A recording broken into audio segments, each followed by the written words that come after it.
Rain. It was a soft, mournful rain, the kind that seemed to weep for a world that had lost its light.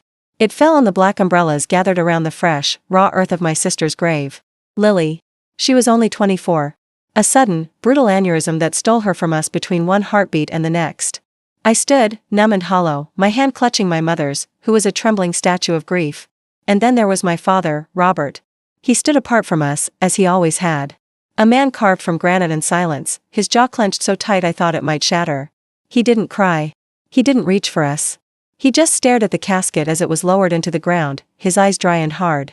That was the first crack in my heart. His coldness in the face of such devastation. The reception at our family home was a blur of murmured condolences and casseroles that tasted like ash. My father disappeared. I found him later, standing on the old wooden dock behind our house, the one that stretched out over the slow, gray waters of the Ashburn River. The rain had soaked through his suit jacket, but he didn't seem to notice. In his hands, he held a small, intricately carved wooden box. I recognized it instantly. It was Lily's. She'd kept it on her nightstand ever since she was a little girl. It was where she stored her most precious treasures, a sea glass she found on vacation, a love note from her first boyfriend, the silver locket our grandmother had given her. I watched, frozen in the kitchen window, as he drew his arm back and, with a grunt of effort that carried across the lawn, hurled the box into the center of the river. It landed with a quiet plop, bobbed for a moment on the surface, and then, as if weighted by the grief it carried, sank into the dark, murky depths. My breath caught in my throat. A fresh wave of pain, hot and sharp, lanced through me. He hadn't just thrown away a box. He had thrown away her. Her memories. Her secrets. The last physical pieces of my sister's vibrant, beautiful soul. It felt like a second, more intimate funeral, one performed in secret, without mourners. I didn't confront him. What would I say? The chasm between us, always there, had now become an ocean. His silent, stoic grief felt like a betrayal of Lily's memory. She was laughter and light, he was throwing her treasures into the mud. That night, the house was a tomb. The silence was broken only by my mother's quiet sobs from behind their bedroom door. I lay in my old childhood bed, staring at the ceiling, the image of that sinking box burned onto the back of my eyelids.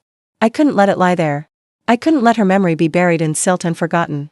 As the first hint of dawn tinged the sky, I slipped out of the house. The air was cold and damp, the world still asleep. I went to the garage and found my old fishing waders, the ones Lily and I used to wear when we'd go exploring the riverbanks as kids. The water was icy, the current stronger than it looked. My heart hammered against my ribs, a frantic, desperate rhythm. For you, Lily. This is for you. I waded out to where I'd seen the box sink, the water rising to my chest. The riverbed was a treacherous mix of mud and slick rocks. I dove, my hands blindly searching the murky bottom. Again and again, I surfaced for air, my lungs burning, my fingers numb with cold. Just as despair was beginning to claim me, my fingertips brushed against something smooth and carved. I grabbed it and surfaced, gasping. There it was. Lily's box. It was waterlogged, heavier than I remembered, but intact. The carved rose on its lid, her favorite flower, was still visible. I clutched it to my chest, tears mixing with the river water on my face. I had it. I had saved a piece of her. I stumbled back to the house, shivering, and locked myself in the bathroom. I dried the box with a towel, the old wood dark and swollen. The small brass clasp was rusted shut. Using a pair of pliers from the toolbox, I carefully, gently, pried it open. The inside was lined with faded velvet, now soaked and stained. And there, nestled in the center, was not a collection of childhood trinkets. It was a single, sealed plastic bag. And inside that bag was a stack of letters, tied with a simple blue ribbon. They were not in Lily's looping, cheerful handwriting. They were in my father's. My blood ran cold. Why would my father's letters be in my sister's most private box? Letters he had now tried to destroy. With trembling, freezing hands, I untied the ribbon. I pulled out the first letter. The date at the top was from 18 years ago. I was 6. Lily was 8. The salutation made my heart stop. My dearest Eleanor, it began. Eleanor. That wasn't my mother's name. My mother's name was Carol.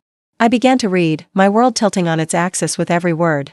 My dearest Eleanor, another month has passed, and the guilt is a stone in my chest. I saw her today.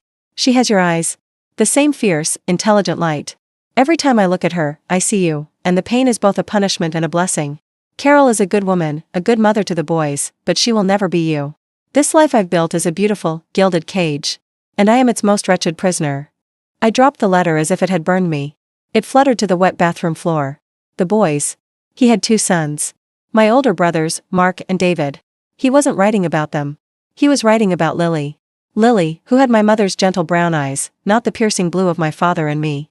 Lily, who was artistic and dreamy, so different from the rest of our pragmatic, sports-loving family. The wooden box hadn't held my sister's treasures.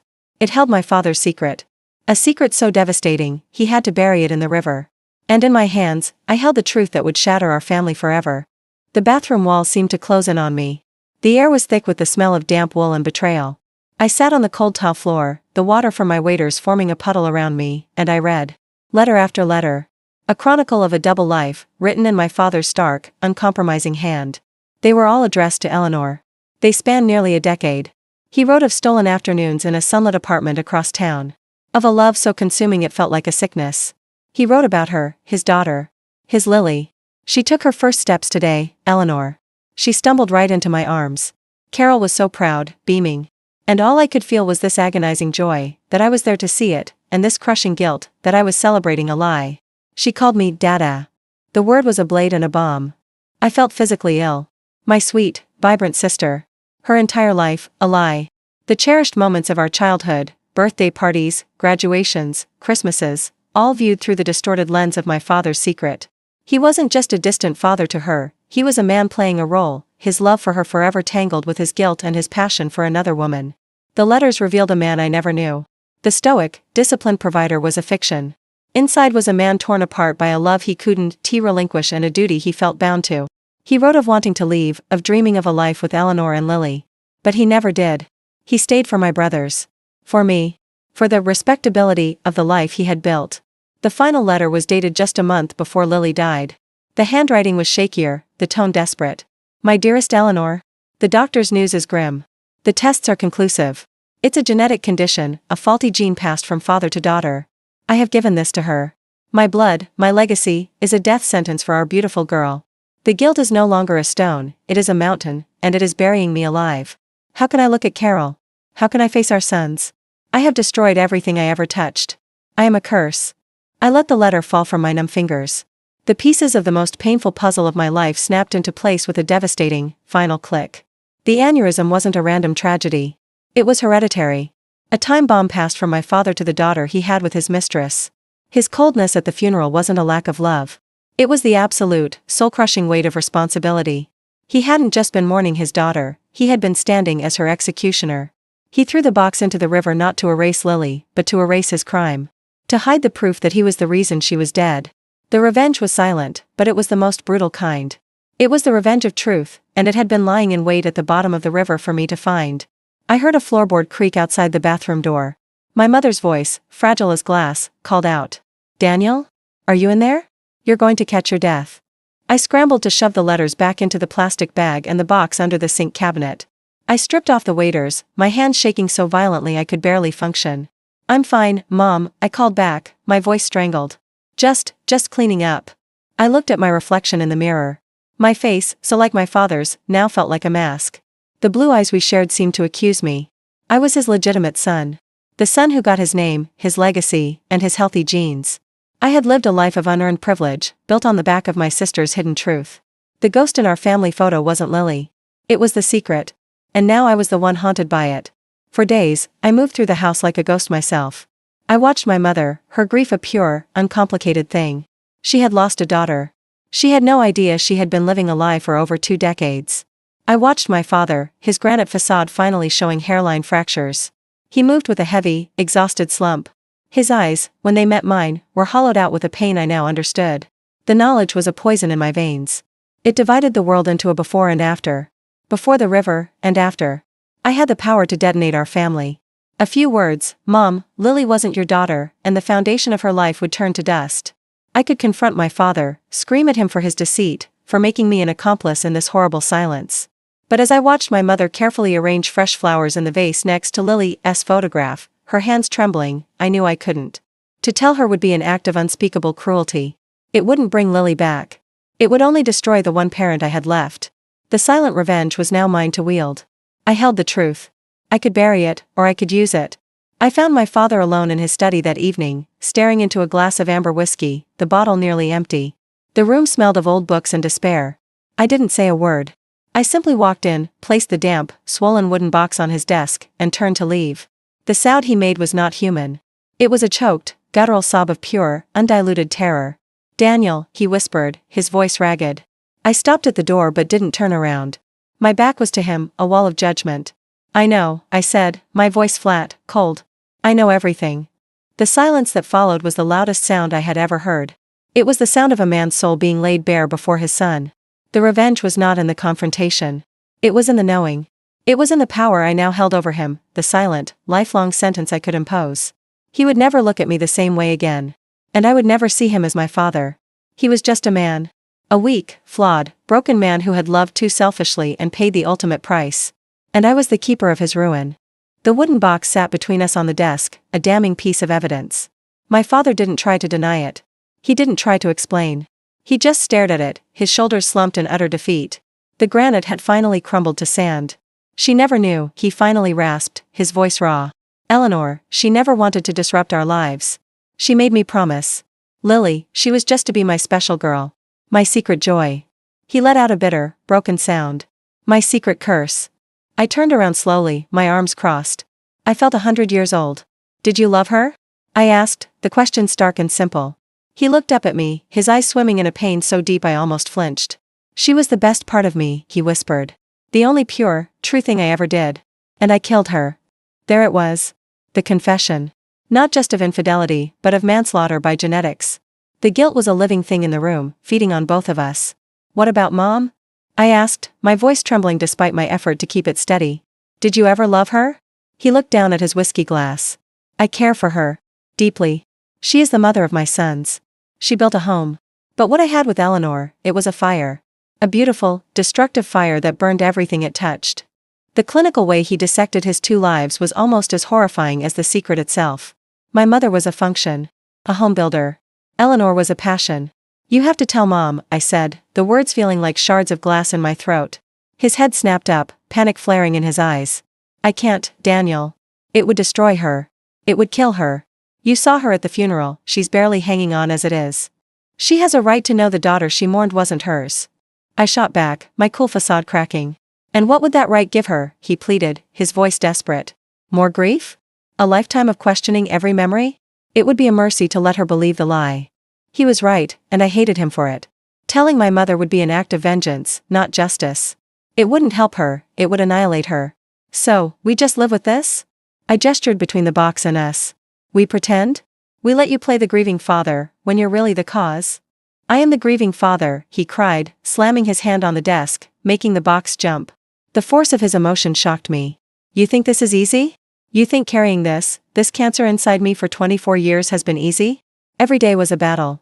Every smile I gave her felt like a betrayal of your mother, and every moment I spent with your mother felt like a betrayal of her. I had been in hell long before she died." He was sobbing now, great, heaving sobs that racked his entire body. The powerful, composed man I had known my whole life was gone. In his place was a broken, terrified soul, drowning in the consequences of his own choices. My anger began to dissolve, replaced by a terrifying, reluctant pity. This was his punishment. To live with this knowledge, every second of every day, for the rest of his life. No confession, no prison sentence, could be worse than the internal cage he had built for himself. I walked over to the desk. I picked up the wooden box. It felt heavier than ever. "This is mine now," I said, my voice quiet but final. "I am the keeper of this. Of your secret. Of Lily's truth." He looked up at me, his eyes wide with fear. "What are you going to do?" "I don't know," I answered honestly. "But you will never speak of this to me again. You will never try to justify it or explain it. You will go out there, and you will be the husband my mother needs. You will support her. You will be kind to her. You will spend the rest of your life making it up to her, even though she will never know why. That is your sentence." It was a silent verdict. A life of penance without absolution. He nodded slowly, a tear tracing a path through the stubble on his cheek. He understood. The power had shifted. The son was now the judge. I left him there in his study, surrounded by the ghosts of his choices. I took the box up to my room and hid it in the back of my closet. It wasn't a treasure anymore, it was a relic of a war that had been fought in silence. The days turned into weeks. I watched my father. He kept his word. He was softer with my mother. He held her hand. He listened to her memories of Lily without flinching. He became the husband he should have been all along, fueled by the guilt of his secret. It was a beautiful, tragic pantomime. I tried to mourn my sister, but my grief was now complicated, layered with this horrific truth. The sister I had loved was also a stranger. A living, breathing monument to my father's betrayal.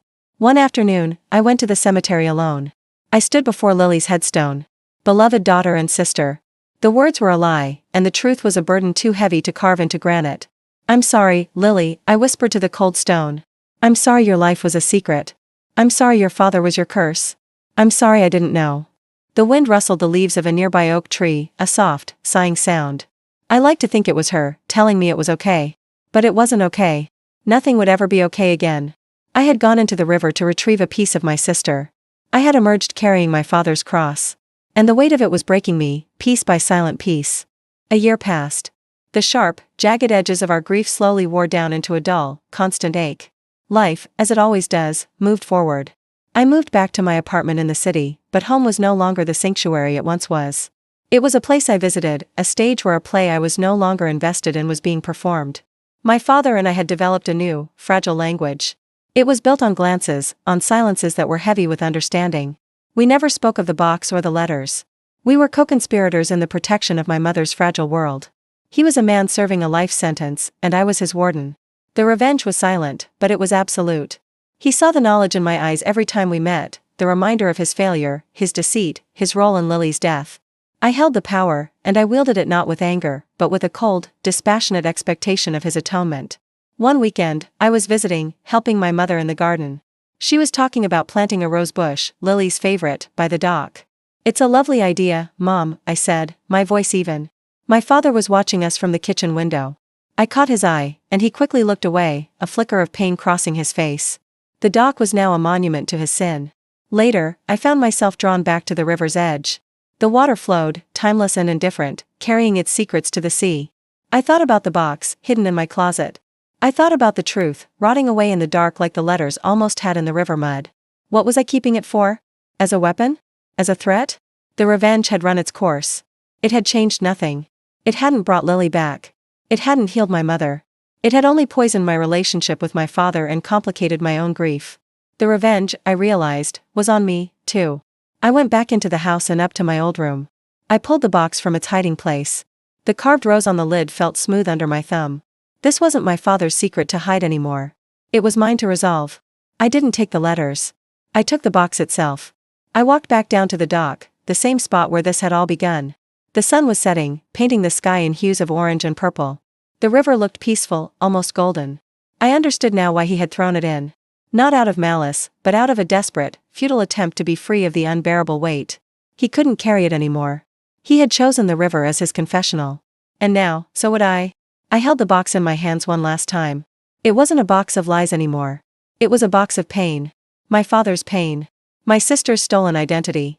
My broken family. I forgive you, I whispered to the memory of my father, the flawed man. I forgive you, I whispered to the river, for keeping the secret.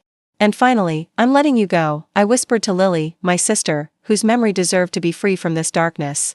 I drew my arm back and threw the box.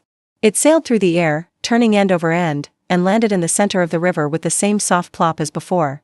This time, I didn't dive in after it. I watched as it was carried by the current, bobbing for a moment before disappearing beneath the surface, on its way to a final, silent rest. It was not an act of destruction. It was an act of release. I was burying the weapon, not the truth.